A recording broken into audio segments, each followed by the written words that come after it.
안녕하세요. 저는 스위스에서 태어나고 자란 마리안느 블랑입니다. 현재는 한국에 살고 있어요. 제가 한국으로 오게 된 이유와 이곳을 사랑하게 된 이야기를 나누고 싶습니다. 많은 외국인들이 제 상황을 이해할 거라고 생각합니다. 한국으로 오게 된 결정적인 이유가 있었습니다. 어떤 문제가 해결된 후에도 스위스로 돌아갈 수 있었지만 이미 한국의 매력에 푹 빠져 있었거든요. 스위스에서 평범하게 자라 대학을 졸업하고 나서 한 회사에서 일하게 되었어요.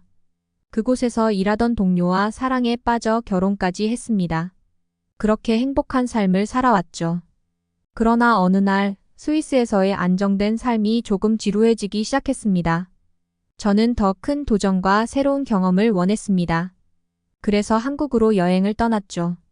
한국에서의 경험은 저에게 새로운 문화와 자극을 주었습니다. 특히 한국의 아름다운 자연과 맛있는 음식에 매료되었어요. 그리고 무엇보다도 한국 사람들의 친절과 따뜻한 환대가 제 마음을 사로잡았습니다. 비록 부자는 아니었지만 사랑하는 사람들과 함께 있으며 자신만의 직업을 가지고 경제적으로 독립할 수 있었기에 그녀의 삶은 꽤나 만족스러웠습니다. 이런 상황을 들어보면 마리안느가 스위스를 떠날 이유가 전혀 없어 보일 것입니다. 실제로 많은 사람들이 그녀가 왜 행복했던 고향을 떠났는지 궁금해합니다. 그 이유를 말씀드리자면 마리안느는 직장 동료였던 남편과 사랑에 빠져 결혼에 골인했습니다. 2년 반 동안의 연애 끝에 받은 프로포즈를 기쁘게 승낙했고 결혼 준비부터 시작해서 결혼식까지 아무 문제 없이 순조롭게 진행되었습니다. 신혼생활도 너무나 행복했고 곧 아이를 갖기 위해 노력했습니다. 건강관리도 철저히 하면서 그들의 미래를 준비했죠. 그러나 새로운 도전을 원했던 마리안느는 스위스에서의 안정적이지만 다소 단조로운 일상에서 벗어나 한국으로의 여행을 결심했습니다. 한국에서의 경험은 그녀에게 새로운 문화적 자극을 주었고 특히 한국의 아름다운 자연과 맛있는 음식 그리고 무엇보다도 사람들의 따뜻한 환대가 그녀의 마음을 사로잡았습니다. 이러한 만남과 경험들은 마리안느가 한국에 정착하고 싶은 강한 동기를 제공했습니다. 마리안느 블랑은 남편과 함께 한국에서의 새 삶에 잘 적응하고 있었습니다. 그들의 노력이 결실을 맺었고 마리안느는 어렵지 않게 임신에 성공했습니다. 임신 기간 동안 그녀는 건강한 상태를 유지했고 아기도 매우 건강하게 자라고 있었습니다. 출산 후 그들은 사랑스럽고 건강한 아들을 맞이했고 이 순간은 마리안느와 그녀의 가족에게 아름다운 순간으로 기억되었습니다. 친척들도 모두 이 새 생명을 환영하며 축복을 보냈습니다. 그들의 새로운 임무는 아들을 행복하고 건강하게 키우는 것이었습니다. 하지만 모든 것이 순탄하게만 흘러가지는 않았습니다. 아들이 100일을 맞이하기도 전에 갑자기 얼굴이 빨개지고 밤에 심하게 울기 시작했습니다. 마리안느와 남편은 아기가 왜 이러는지 알 수 없었습니다. 아기에게 열이 나지도 않았고 감기 같은 증상도 보이지 않았습니다. 아기는 잘 먹고 잘 자는 편이었기에 그들은 더욱 당황스러웠습니다. 이 상황에 대처하기 위해 마리안느는 의사의 조언을 구하기로 결정했습니다. 아기의 건강을 확인하고 밤에 울음을 터뜨리는 원인을 찾기 위해 병원을 방문했습니다. 아기가 밤마다 심하게 울어 잠을 이루지 못하는 날이 계속되었어요. 이웃에게 피해가 가지 않도록 조심하며 우는 아기를 달래느라 둘 다 지쳐갔죠. 그러던 어느 날 밤 아기의 얼굴에 상처와 핏방울이 있는 것을 발견하고 크게 놀랐습니다. 아기의 손을 자세히 살펴보니 손톱 사이에 피가 묻어 있었고 아기가 얼굴을 긁은 것을 알게 되었습니다. 그 순간 부모는 더욱 불안해졌고 곧 아기가 아토피 피부염을 앓고 있다는 진단을 받았습니다. 처음에는 아토피라는 병명을 들었을 때 크게 걱정하지 않았어요. 많이 들어본 병이기도 했으니까요. 하지만 소아과 의사는 이 병이 심각할 수 있다고 경고했습니다. 의사의 설명을 들은 후 마리안느는 아토피 피부염에 대해 더 깊이 알아보기로 했고 아기의 건강을 위해 할 수 있는 최선의 조치를 취하기 시작했습니다. 마리안느 블랑과 그녀의 남편은 아기의 아토피 피부염 진단을 받고 크게 놀랐습니다. 의사는 아토피가 심각한 피부병 중 하나라고 설명했고 어릴 때 시작된 아토피가 성인이 되어도 계속 고통을 줄 수 있다고 했습니다. 이 소식을 듣고 나서 부부는 아기의 아토피를 치료하기 위해 노력을 멈추지 않았습니다. 그들은 병원을 다니며 피부에 바를 약을 처방받았고 아기의 피부와 건강에 좋은 옷과 음식으로 모두 바꾸었습니다. 그들은 희망을 가지고 아기가 나을 것이라고 믿으려 했지만 상황은 점점 더 어려워졌습니다. 아기의 아토피는 일반적인 수준을 넘어서 매우 심각했습니다. 소아과 의사는 많은 아토피 환자를 봐왔지만 마리안느의 아기가 그동안 본 환자들 중에서도 가장 심각한 경우라고 말했습니다. 특히 아기는 아토피로 인해 잠을 잘 수 없었습니다. 밤마다 가려움과 통증으로 울며 마리안느와 그녀의 남편도 밤새도록 아기를 달래느라 잠을 제대로 잘 수 없었습니다. 그녀는 아기의 아토피가 완화될 수 있도록 의사의 지시를 철저히 따르며 모든 가능성을 탐색하기 위해 노력했습니다. 대부분의 아기들이 생후 몇 개월을 지나면서 점차 수면 시간이 정해져 가는 반면 우리 아기는 그렇지 못했습니다. 수면 부족은 아기를 더욱 피곤하게 만들었고 낮에도 가려움증이 덜하다고는 하지만 쉽게 잠들지 못했습니다. 저와 남편은 아기를 달래고 재우는 데 많은 시간과 에너지를 소모했어요. 하지만 아기가 겪는 고통을 보면 우리의 피로는 아무것도 아니었죠. 우리는 피곤한 줄도 모르고 아기가 조금이라도 편안히 잠들 수 있기를 기도했습니다. 아토피 피부염은 특정 음식에 대한 알레르기 반응을 유발할 수 있어 먹는 것도 큰 문제였습니다. 우리 아기는 그 당시 또래의 대부분의 아기들이 먹는 음식이나 일반적인 분유에도 알레르기 반응을 보였어요. 이에 따라 우리는 아기의 식단을 조심스럽게 관리하며 의사와 상의해 아기에게 적합한 식품을 찾는 데 주력했습니다. 마리안느 블랑은 아기의 아토피 증상을 완화시키기 위해 모든 방법을 시도했습니다. 유럽의 다양한 분유를 인터넷으로 주문해 먹여보기도 했지만 먹인 지 얼마 되지 않아 아토피 증상이 심해지는 것을 목격했습니다. 어떤 분유는 먹인 후 1시간도 채 지나지 않아 아기의 팔다리에 붉은 반점이 생기고 얼굴에도 증상이 나타났습니다. 아기가 가려움을 참지 못하고 울 때마다 마리안느도 함께 눈물을 흘렸습니다.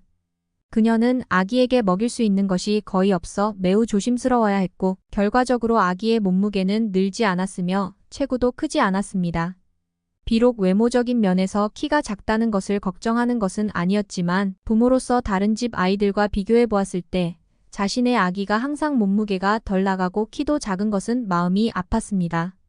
그녀는 지속적으로 의사와 상담하며 아기에게 알맞은 치료와 관리를 계속해서 찾아갔습니다. 이런 어려움에도 불구하고 마리안느와 그녀의 남편은 사랑과 인내로 아기를 돌보며 그 어려움을 함께 극복해 나갔습니다. 마리안느 블랑과 그녀의 남편은 매일매일 걱정의 연속이었습니다. 아기의 키나 몸무게뿐만 아니라 다른 성장 과정에서도 문제가 생길까 봐 늘 조마조마했죠. 그 중에서도 아기 스스로 겪는 고통이 가장 가슴 아픈 문제였습니다. 마리안느는 직접 아토피를 경험해보지 않아서 아기가 얼마나 괴로웠을지 정확히 알 수는 없었지만 눈에 띄는 증상들을 보며 마음이 무너질 것 같았습니다.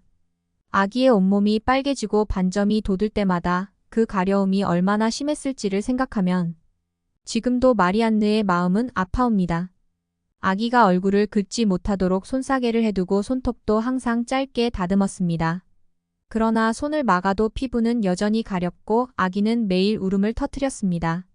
그 모습을 보면서 부모의 마음은 찢어질 듯 아팠지만 긁어서 상처가 나면 증상이 더 악화될 수 있어 어쩔 수 없었습니다. 아기는 자신의 손사개를 벗어던지고 피부를 긁을 때도 있었습니다. 연약하고 예민한 피부를 긁어버리니 쉽게 상처가 나고 그 상처로 인해 아토피 증상은 더욱 심해지곤 했습니다. 이런 상황 속에서도 마리안느와 남편은 끊임없이 아기의 건강을 위해 최선을 다해 케어하는 방법을 모색했습니다. 그들은 아기의 피부 상태를 관리하기 위해 여러 전문가의 도움을 받으며 지속적으로 노력했고 아기가 겪는 고통을 최소화하기 위해 가능한 모든 방법을 시도했습니다. 마리안느 블랑은 아기의 아토피 증상이 심해질 때마다 큰 죄책감을 느꼈습니다. 아기의 얼굴에 맺힌 핏방울을 닦아내며 때로는 자신이 대신 아프기를 바라기도 했습니다.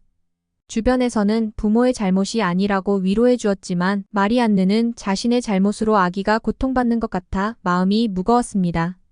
그녀는 세계의 여러 나라를 오가며 치료할 수 있는 방법을 찾아다녔습니다. 하지만 비행시간이 긴 여행은 더욱 힘들었는데 비행기 안에서도 아기가 가려움증으로 울기 때문에 다른 승객들에게 끊임없이 사과하며 아기를 달래야 했습니다. 병원마다 갈 때마다 이번에는 반드시 치료받을 수 있기를 간절히 바랐지만 어느 의사도 새로운 해답을 주지 못했습니다. 모든 의사는 그녀의 아기 아토피가 너무 심하다고만 말했습니다. 이런저런 약을 시도해보고 주변에서 추천하는 다양한 로션도 발라보았지만 어떤 로션은 오히려 증상을 더 악화시켜버렸습니다. 그 이후로 마리안느는 로션을 함부로 바르지 않기로 결정했습니다. 아기의 피부를 더욱 세심하게 관리하며 알레르기 반응을 일으키지 않는 안전한 제품만을 사용하기 시작했습니다. 이 모든 과정을 겪으면서 마리안느는 아기의 상태를 최상으로 관리하는 방법을 찾기 위해 끊임없이 노력했고 아기의 고통을 최소화하기 위한 적극적인 방법들을 모색했습니다. 그날이었습니다. 우리 아기의 첫 생일이 지나고 한두 달 뒤 중학교 때부터 친했던 동창이 집에 놀러 왔어요. 이 친구는 바로 저와 한국을 연결시켜준 소중한 인연이죠. 친구는 이미 우리 아기의 상황을 잘 알고 있었습니다. 이거 혹시나 도움이 될까 싶어서 사왔어. 아기한테 한번 발라봐. 친구가 그렇게 말하며 선물을 건넸습니다. 선물을 열어보니 아기들을 위한 로션이 들어있었어요. 특히 피부가 예민하거나 피부병이 있는 아기들에게 좋다고 하더군요. 한국에서 매우 인기 있는 제품이라고 했습니다. 사실 저는 그때까지 희망을 거의 포기해버린 상태였고 로션에 대한 트라우마 때문에 아무것도 새로 시도할 엄두를 내지 못하고 있었습니다. 그러나 친구는 계속해서 저를 설득했습니다. 한국이 화장품 강국인 건 알고 있지? 나 믿고 이번 한 번만 발라봐. 결국 친구의 권유를 받아들여 그 로션을 아기 피부에 조심스럽게 발라보았습니다. 로션을 사용한 후 놀랍게도 우리 아기의 피부 상태가 조금씩 호전되기 시작했습니다. 짓물리던 아기의 얼굴이 점차 진정되고 가려움증도 줄어들었어요. 그 순간부터 마리안느는 더 이상 모든 것을 포기하지 않기로 결심했습니다. 그녀는 아기의 피부 건강을 위해 다양한 방법을 시도할 용기를 얻었고 친구의 제안 덕분에 새로운 가능성을 발견할 수 있었습니다. 마리안느 블랑은 지칠 대로 지친 상태에서 친구가 자신을 설득하자 마지막으로 한 번만 더 시도해보기로 마음먹었습니다. 잘못되면 내가 책임질게. 친구가 그렇게 말하니 마리안느는 마음이 흔들렸습니다. 그날 저녁 친구가 사다 준 로션을 아기의 피부에 발랐습니다. 그리고 그 결과는 놀라웠습니다. 항상 밤마다 가려움증으로 울던 아기가 그날 밤은 울지 않았습니다. 피부도 평소와 같이 빨갛게 달아오르지 않았고요. 마리안느는 그 순간을 믿을 수 없었습니다. 아기도 가렵지 않아서인지 눈을 크게 뜨고 잠을 자려고 하지 않았습니다. 아기의 피부를 살펴보니 고생의 흔적으로 빨갛기는 했지만 가려움증이 나타날 때와는 확연히 달랐습니다. 반점도 없었고 열이 뜨겁게 오르지도 않았습니다. 이 놀라운 경험 이후 마리안느는 한국에서 온 그 로션에 대한 관심을 갖게 되었습니다. 그 로션이 아기의 피부에 어떻게 그렇게 긍정적인 영향을 미칠 수 있었는지 그녀는 깊이 연구하고 알아보기 시작했습니다. 로션의 성분과 작용 원리를 이해하려고 노력하며 아기의 피부 관리에 더욱 세심한 주의를 기울이기 시작했습니다. 마리안느 블랑은 한국에서 온 로션을 발라준 후 아기의 가려움 증상이 줄어드는 것을 보고 크게 놀랐습니다. 병원에서조차 치료가 어렵다고 했던 병이었는데 그동안 수많은 약과 치료에도 나아지지 않았던 증상이 로션 하나로 개선되기 시작했으니까요. 그래서 다음날 아침부터는 수시로 아기의 몸에 로션을 발라주었습니다. 증상이 한 번에 완전히 사라지지는 않았지만 적어도 가려움 증상은 확실히 줄어들었습니다. 가렵지 않으니 아기도 덜 긁게 되고 그로 인해 피부가 상하는 것도 느려졌죠. 물론 먹는 것도 알레르기 반응 때문에 조심해야 했고 햇빛이나 물에 닿는 것도 주의해야 했습니다. 그러나 한국에서 온 로션 덕분에 우리 아기는 가려움의 고통에서 서서히 벗어나고 있었습니다. 그런데 어느 날 로션의 공급이 끊겨 아기의 상태가 다시 악화되기 시작했습니다. 저는 급하게 친구에게 연락하여 로션을 다시 구해달라고 부탁했습니다. 기다릴 수 없는 상황이었죠. 결국 충동적으로 비행기 티켓을 구매하고 한국으로 직접 로션을 사러 가기로 결심했습니다. 이러한 결정은 절박한 마음에서 비롯된 것이었지만 마리안느는 아기를 위해서라면 어떤 노력도 아끼지 않을 준비가 되어 있었습니다. 한국에 도착하자마자 그녀는 바로 로션을 판매하는 매장으로 향했고 필요한 만큼의 로션을 구입할 수 있었습니다. 마리안느 블랑은 한국에 직접 가서 로션을 구매하기로 결정했습니다. 많은 사람들이 이 결정을 성급하다고 볼 수도 있지만 그녀에게는 다른 선택의 여지가 없었습니다. 그동안의 많은 실패 끝에 유일하게 희망을 준 것이 바로 그 한국에서 온 로션이었기 때문이죠. 한국에 도착했을 때 마리안느와 그녀의 남편은 한국어를 전혀 할 줄 몰랐습니다. 하지만 번역기를 사용하여 처음으로 화장품 가게를 찾아갔습니다. 공항에서 호텔까지 이동하는 동안 한국의 직원들이 매우 친절했고 호텔에 도착한 후에는 호텔 직원의 도움으로 근처의 화장품 가게를 찾을 수 있었습니다. 가게에 도착하자마자 마리안느는 직원에게 로션의 사진을 보여주었습니다. 직원은 신속하게 해당 로션을 파악하고 바로 꺼내어줬습니다. 이 로션을 다시 손에 넣게 된 것은 마리안느에게 큰 안도감을 주었고 아기의 피부 관리에 계속해서 사용할 수 있게 되어 매우 기뻤습니다. 한국의 화장품 가게에서 로션을 구매한 후 너무나도 안도했습니다. 계산을 마치자마자 그녀는 아기의 가려움증을 완화시키기 위해 바로 화장실로 달려가 아기의 몸에 로션을 꼼꼼하게 발랐습니다. 그 순간 아기가 이 로션만 있다면 고통에서 벗어날 수 있을 거라는 생각에 눈물이 핑 돌았습니다. 화장실에서 나온 후 남편의 손에는 예상치 못한 쇼핑백이 들려 있었습니다. 이게 다 뭐야? 라고 궁금해하며 물었죠. 남편은 화장품 가게 직원이 준 것이라고 설명했습니다. 직원은 아기가 아토피에 걸렸을지도 모른다며 우려를 표하고 자신의 자녀도 아기 시절 심한 아토피에 시달렸지만 지금은 건강하게 학교를 다니고 있다고 말했습니다. 남편은 직원에게 어떻게 그런 결과를 얻을 수 있었는지 물었고 직원은 약과 병원 치료도 중요하지만 더 중요한 것이 있다고 조언했습니다. 직원의 조언에 따라 마리안느는 로션 외에도 아기의 일상 관리와 환경 조정에 더욱 신경 쓰기로 했습니다. 직원의 경험담과 조언은 마리안느에게 큰 힘이 되었고 아기의 아토피를 관리하는 데 새로운 방향을 제시했습니다. 마리안느 블랑은 한국에서의 짧은 여정 동안 많은 것을 경험했습니다. 화장품 가게의 직원은 아토피가 환경병 같다고 말하면서 좋은 음식을 먹이고 옷을 입히는 것이 중요하다고 강조했습니다. 무엇보다 친환경적인 한국의 아기용 로션을 꾸준히 사용하면 치료에 도움이 된다고 했습니다.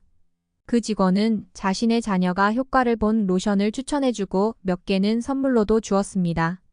자신의 아이를 떠올리며 힘들었을 때를 회상하다가 눈물을 보였다고 합니다. 이 모든 경험을 통해 마리안느는 한국 사람들의 따뜻함과 배려 깊은 성품에 크게 감동받았습니다. 처음 보는 외국인인 그녀에게도 마치 오랜 친구처럼 마음을 아파해 주었기 때문입니다. 마리안느와 남편은 이 여행이 계획된 일정보다 더 의미 있는 시간이 되었다고 느꼈습니다. 한국 사람들이 남의 아픔을 자신의 것처럼 여기며 진심으로 고민하고 아파하는 모습에서 그들은 많은 것을 배웠습니다. 그녀의 가족은 아픈 아기를 돌보며 지친 몸과 마음을 달래기 위해 한국에서 3주간의 시간을 보냈습니다. 처음에는 여행처럼 잠시 쉬어가는 시간을 갖고자 했지만 그 3주는 그들의 삶을 완전히 바꿔놓았습니다. 마리안느는 첫날 구매한 로션을 아기에게 번갈아가며 꾸준히 발랐고 친구의 도움으로 한국의 소아과를 방문했습니다. 그곳에서 만난 한국 소아과 의사는 정말 대단했습니다. 의사는 마리안느와 그녀의 남편에게 아기의 상태부터 치료 방법까지 하나하나 차근차근 설명해 주었습니다. 스위스의 의사들은 대부분 아기가 나을 가능성이 거의 없다고 했지만 한국의 의사는 다른 견해를 제시했습니다. 아기의 증상이 심각한 것은 맞았지만 적절한 관리와 치료를 통해 분명히 개선될 수 있다고 말해 희망을 주었습니다. 이런 긍정적인 전망을 들은 것은 처음이었습니다. 한국에서의 경험 이후 많은 변화를 겪었습니다. 병원에서 나와 호텔로 돌아오면서 그녀는 눈물을 흘렸습니다. 한국의 소아과 의사의 추천에 따라 아기를 위한 생활 환경 전반을 바꾸었습니다. 물의 온도, 사용하는 샴푸와 바디워시, 심지어 아기가 입는 옷의 재질까지 모두 변경했습니다. 집안의 온도와 습도 조절에도 신경을 썼습니다. 놀랍게도 이러한 변화들이 아기의 상태에 긍정적인 영향을 미쳤습니다. 아기의 얼굴이 밝아지고 컨디션이 좋아졌으며 음식량도 점차 늘어났습니다. 일부 이유식 재료에 대한 알레르기 반응도 약해졌습니다. 그러나 한국에서 구한 로션과 제품들이 거의 다 떨어질 즈음 마리안느와 그녀의 남편은 진지하게 한국으로의 이민을 고려하기 시작했습니다. 스위스에서는 의사들이 아기의 치료에 대해 희망적인 말 한마디도 해주지 않았기 때문입니다. 반면 한국의 의사는 적극적이고 긍정적인 태도로 아기의 상태를 개선할 수 있다고 믿었습니다. 마리안느와 그녀의 남편은 아기에게 최선의 치료를 제공하고 지속적으로 관리할 수 있는 환경을 제공해주는 한국으로 이민 가는 것이 최선이라고 결론지었습니다. 마리안느 블랑과 그녀의 남편은 몇 달간의 고민 끝에 한국으로 이민을 결정했습니다. 다행히 남편의 회사에 한국 지사가 있어 그곳으로의 정근을 신청하고 이민 허가를 받았습니다. 모든 준비를 마치고 한국으로 이주한 지 이제 1년이 되었습니다. 현재 마리안느의 가족은 한국에서 안정적으로 정착하여 생활하고 있습니다. 아기는 여전히 음식을 조심해야 하고 또래 아이들보다는 작은 체구지만 훨씬 더 건강하고 행복해졌습니다. 피부 상태도 점점 좋아지고 밤에 겪던 가려움 증상도 거의 없어졌습니다. 아기는 아직 마리안느가 집에서 돌보고 있지만 곧 한국 친구들이 있는 유치원에 보낼 계획입니다. 어떻게 보셨나요? 구독과 좋아요 부탁드립니다. 감동의 발견이었습니다. 끝까지 시청해주셔서 감사합니다.